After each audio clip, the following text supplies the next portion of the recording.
Hello students, let's read the question. So the question is, if you remove the fimbriae from the bacterial cell, which of the following would you expect to happen? पूछा गया है कि अगर हम bacterial cell से जो fimbriae है उसको रिमूव कर दे तो उससे क्या होगा। तो हमें पता है कि बैक्टीरियल सेल में अगर फिम्ब्री जो प्रेजेंट है, फिम्ब्री होता क्या है हमें पता है, this are small bristle like fibres sprouting out of the cell surface.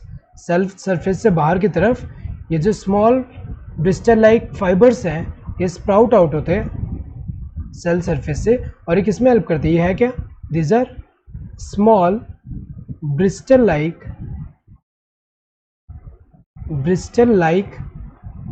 Fibres sprouting out of the cell surface. और ये हेल्प किसमें करते हैं, अटैचमेंट टू रॉक के साथ अटैचमेंट एंड होस्ट टिश्यूज के साथ अटैचमेंट, इसमें हेल्प करते हैं। तो अगर देखा जाए यहाँ पे अगर इसको रिमूव कर दिया तो क्या होगा, ये अटैचमेंट नहीं कर पाएगा। तो यहाँ पे क्या है, the bacteria could no longer swim, this one is incorrect, क्योंकि ये स्विमिंग में तो हेल्प नहीं कर रहा है। इसको रिमूव करने से भी अगर हम देखें तो वो अगर हम देखें स्विम तो कर पाएगा, अगर यहाँ पे फ्लैजिला प्रेजेंट है लोकोमोशन के लिए तो वो कर पाएगा। तो ये तो एक तरह से इनकरेक्ट है, इसके रिमूव करने से उसके स्विमिंग में इफेक्ट नहीं होगा।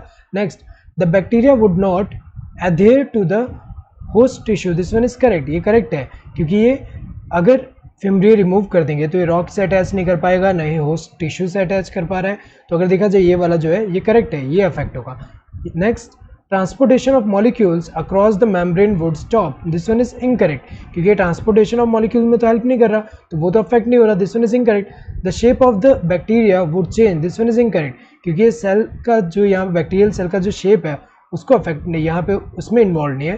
तो इसको अगर रिमूव कर दे तो उससे सेल शेप तो अफेक्ट नहीं हो रहा। So correct answer would be the second one, अगर रिमूव कर दिया तो ये न रॉक के साथ अटैच कर पाएगा ना ही होस्ट टिश्यूज के साथ। So correct answer would be the second one. Hope you understood the question, thank you and all the best.